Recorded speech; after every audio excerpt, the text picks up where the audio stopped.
the state of our health, something we strive to improve and maintain, but sometimes inadvertently destroy. Universally, it's vitally important, and the Germans have a universal word for it. Gesundheit. In today's episode, researchers are reporting an alarming increase in drug resistance among HIV-positive people undergoing antiretroviral drug therapy. Drug-resistant strains of the virus are appearing in 20% of all new cases. Mentally handicapped children often face discrimination in China, but a small private school in Beijing is trying to make a difference by giving a handful of pupils a brighter future. A major research study has revealed that nearly a third of heart attacks and strokes could be prevented with wider use of cholesterol-lowering medication. The drugs known as statins could also help people suffering from diabetes.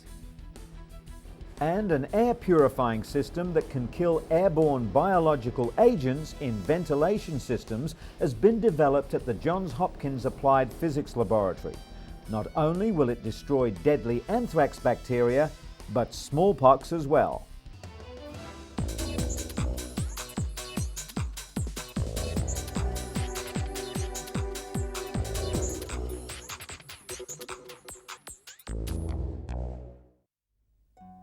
Our first story is about cooking with indoor fire.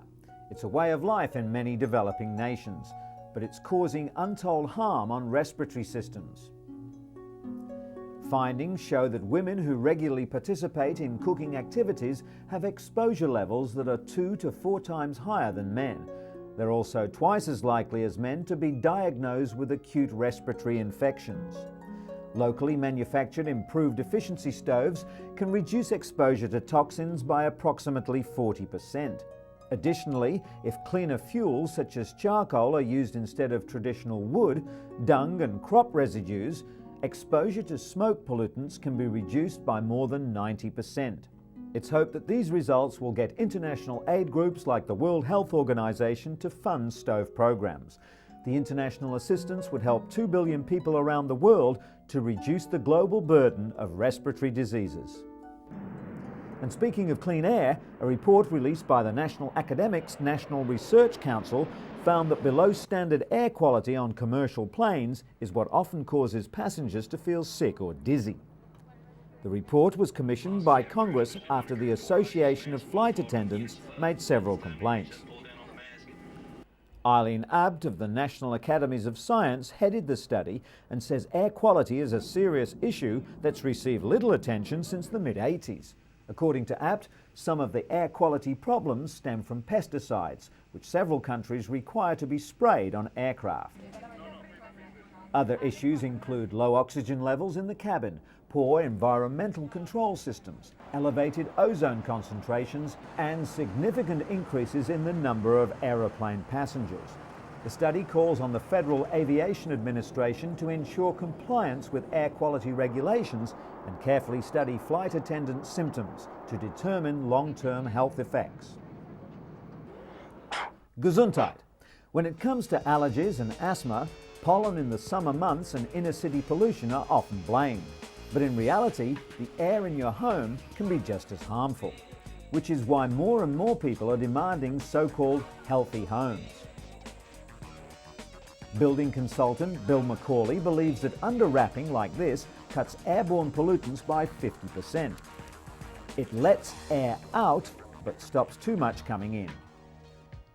Allergists agree that managing the air in your home can reduce the chance of developing asthma.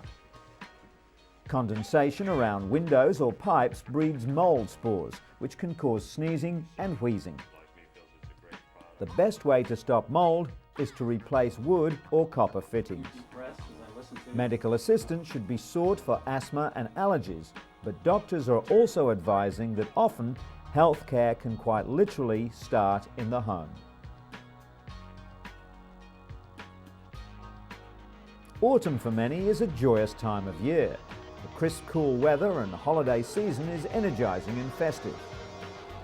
But for those suffering from seasonal affective disorder, or SAD, Mood and energy drops with the leaves, resulting in a lack of concentration, weight gain and depression. In fact, most people suffering from SAD have trouble getting up in the morning, while facing the day can seem like a gloomy prospect. Neil Owens is a SAD sufferer and one of the first research subjects in the 80s to undergo light therapy for treatment of the condition.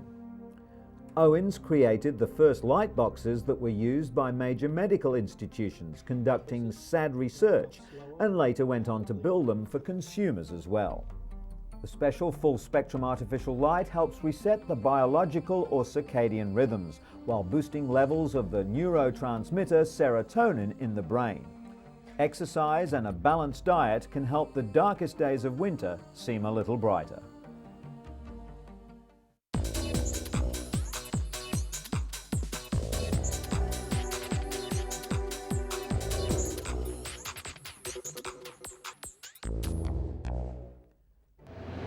At first glance, the statistics don't seem so ominous. An estimated 163,000 people are infected with HIV or AIDS in Russia, a country of 147 million people.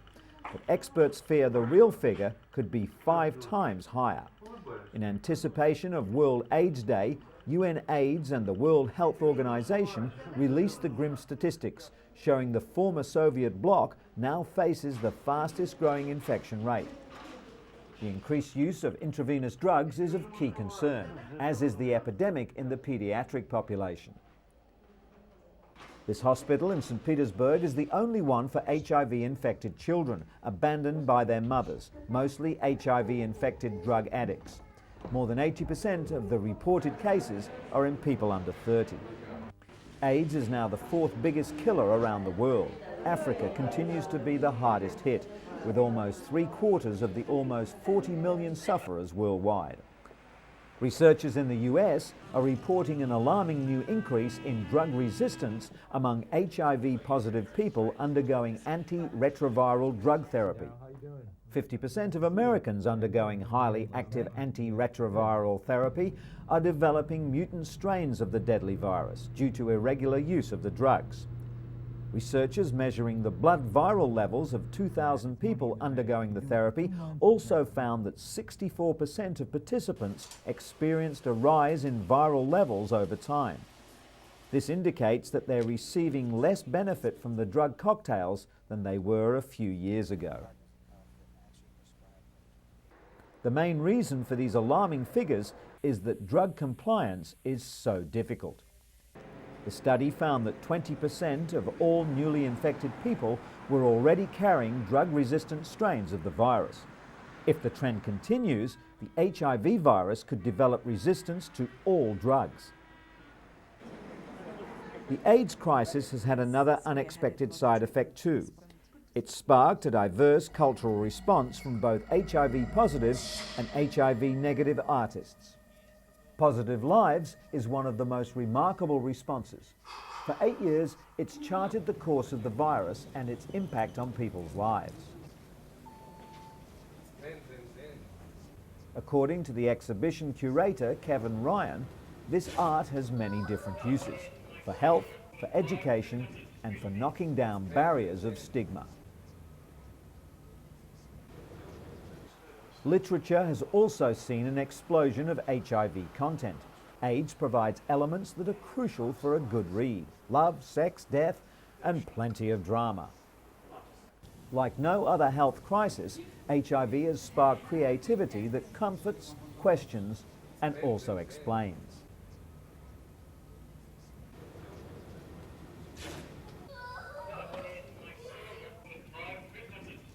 Art, homespun as well as highly sophisticated, continues to chart HIV/AIDS progress and reflect it onto a wider audience.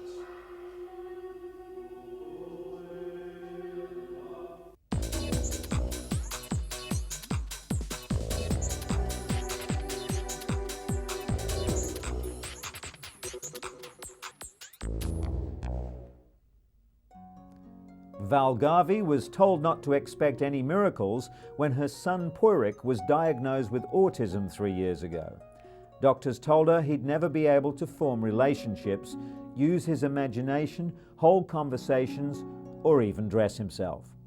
Now 6, Porik can do all that and more. Autism remains a mysterious condition that affects 1 in 500 people.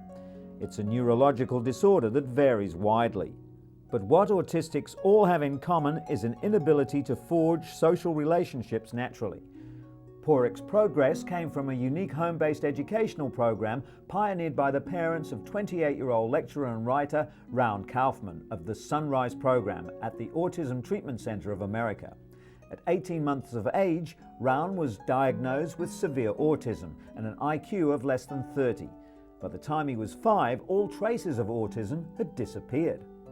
The Kaufmans realized that they had to get Raun's attention, so his parents joined him in his fun activities. The Garveys are now following the principles established by the Kaufmans 25 years ago. Through playing, Porik is learning to unlock his imagination, to communicate his desires, and above all, to build confidence. The Sunrise program doesn't offer a cure, but it provides the means for an autistic person to show the way in and for their parents to show the way out. For these youngsters in Beijing, studying is a constant uphill struggle. All of them are mentally handicapped to varying degrees.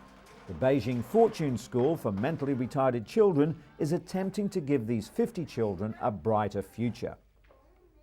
According to a recent survey, around 1% of children under 14 are mentally handicapped. That means that over 3 million children are in need of specialized education, but very few ever go to school. 2 women, Professor Huang Yiping and Professor Mao Yuyan, teamed up to open this school in 1985. Professor Huang's daughter, Wang Wei, is now 25 and works in the school kitchen.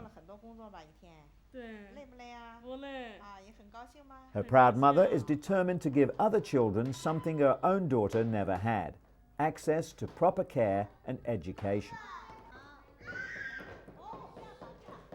The Beijing Fortune School has grown over the years.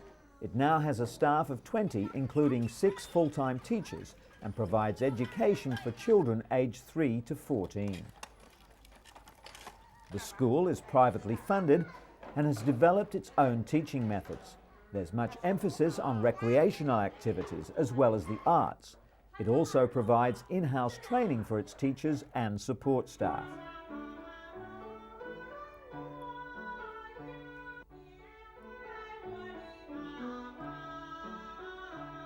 Zhou Jingren has attended the school for the past 3 years. He was born perfectly healthy, but soon contracted meningitis, a serious inflammation of the brain's lining, which resulted in brain damage. His parents, both well-off business people, hired a maid to watch him 24 hours a day, as all the local schools refused to enroll him. The real breakthrough came when they discovered the Beijing Fortune School. According to his teachers, Jingren could not stand still and would destroy things when he first arrived, but they've seen a substantial improvement. And his mother has too. In stark contrast, life is bleak for 13-year-old Gongyi, who lives in a poor village in the mountains north of Beijing. He hopes to drive a tractor one day, but he may not even be able to fulfill this simple dream. While the nearby town does have a school for mentally handicapped children, it costs more than the family's entire annual income. Gongyi now spends his days wandering around the countryside, and there's very little that can be done to brighten his future.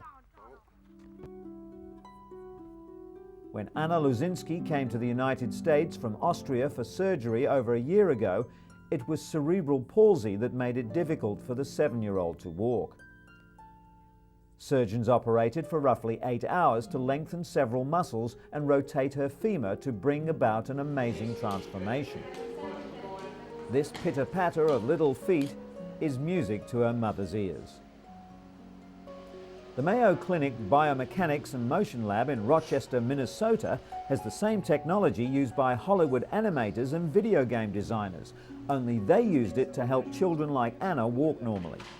Anna is first outfitted with the cutting-edge equipment, which is monitored by cameras and balance plates all the way down to the heated floor. They measure the intricate and complicated actions that go into walking. From the location of several small markers, doctors can calculate how the joints are moving, which is then used to guide surgical treatment of patients. Surgeons who performed Anna's previous operation are amazed at the dramatic change in her gait. Today's session is more than just a celebration of her progress. Anna is back for more treatment. This computer-generated stick figure made in her likeness will help the surgical team plan her next procedure. It's the same type of software that perfected the legendary swing of Tiger Woods for a video golf game that's putting a swing in the step of youngsters like Anna.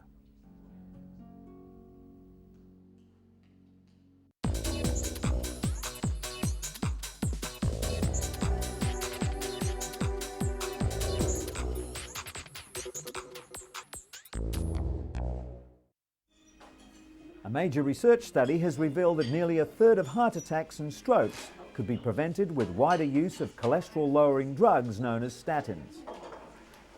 The study, billed as the world's biggest trial, involved 10,000 people testing the new drugs. Statins are normally given to people who have very high cholesterol levels, but the study showed they also work in those with normal or low cholesterol. The British Heart Foundation described the findings as a major advance in the treatment of heart disease, especially as 1.5 million Britons currently suffer from the condition.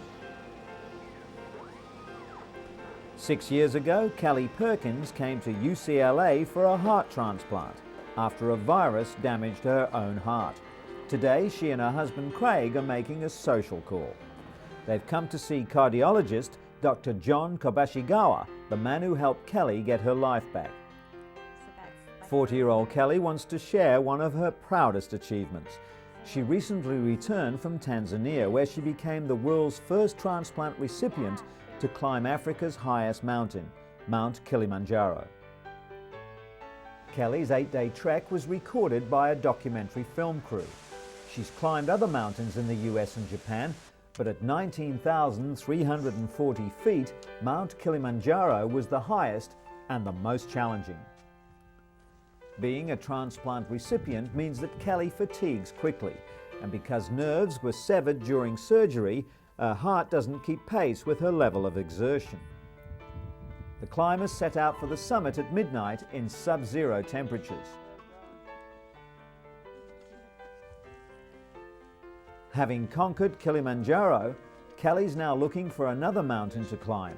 It's her way of demonstrating that transplant recipients can live a full life while encouraging people to save lives by being organ donors. Kelly's plea comes as a timely reminder, following the news that Robert Tools, the recipient of the world's fully contained artificial heart, died. Tools received the EP04, a grapefruit-sized plastic and titanium heart. Only expecting to live 30 days, he survived for almost 5 months. The former teacher moved from Colorado to Kentucky 5 years ago to receive a heart transplant, but was turned down because of his deteriorating health.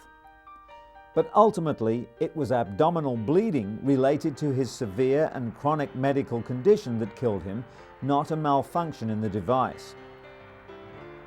6 people, including Tools, have so far received the artificial heart. The EP04 is designed to extend the lives of patients who would otherwise die of heart failure and are ineligible for a heart transplant. Its internal battery system allows patients to be free of tubes and wires required to power previous devices.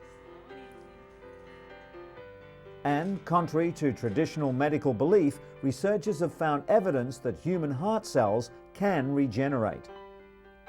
Doctors discovered that a recipient's own cells multiplied in the new heart, repairing damage previously considered irreversible. Just days after surgery, male transplant patients who received female hearts had new blood vessels and muscles with male chromosomes form in the female hearts. This means that the recipient's remaining heart tissue may have had primitive stem cells that were called into action to repair damage.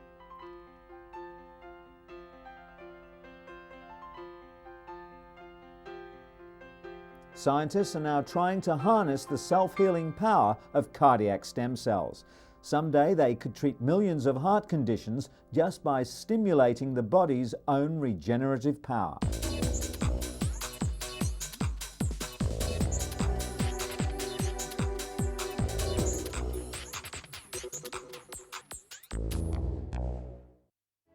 US researchers say they've created an air filter system that's capable of destroying the deadly anthrax bacteria and a host of other lethal viruses, including smallpox.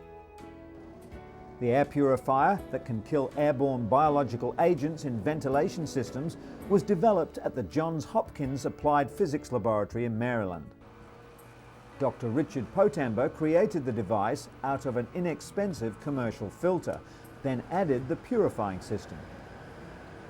The hybrid unit combines free radicals to help kill the viruses, with new technology known to neutralize airborne pathogens with ultraviolet light.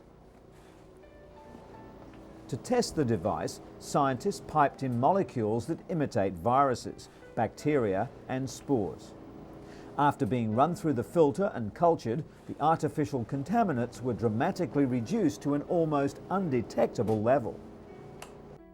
In addition to killing anthrax spores, Dr. Potambo's device could help hospitals prevent the spread of infectious agents. The filter's patent pending and could also be available for commercial use in subways, hospitals and government buildings within a year or two. In other news, the United States Centers for Disease Control has warned that prescribing doxycycline to pregnant women who may have been exposed to anthrax could be harmful. Health officials worry that doxycycline could stunt fetal growth when taken during pregnancy, recommending instead the antibiotic Cipro, the first drug approved against inhalational anthrax. The latest health recommendations for pregnant women is the opposite of the recommendation issued by the CDC to the general public, who are now advised to use doxycycline over Cipro as the first drug of choice. The change came when health officials became concerned that Cipro was being overprescribed, which could lead to possible resistant strains of the bacteria. Doctors are now advised to prescribe doxycycline to non-expectant patients who may have been exposed to anthrax. Although no clinical tests have been conducted, the CDC believes that Cipro is unlikely to pose any substantial risk to expectant mothers.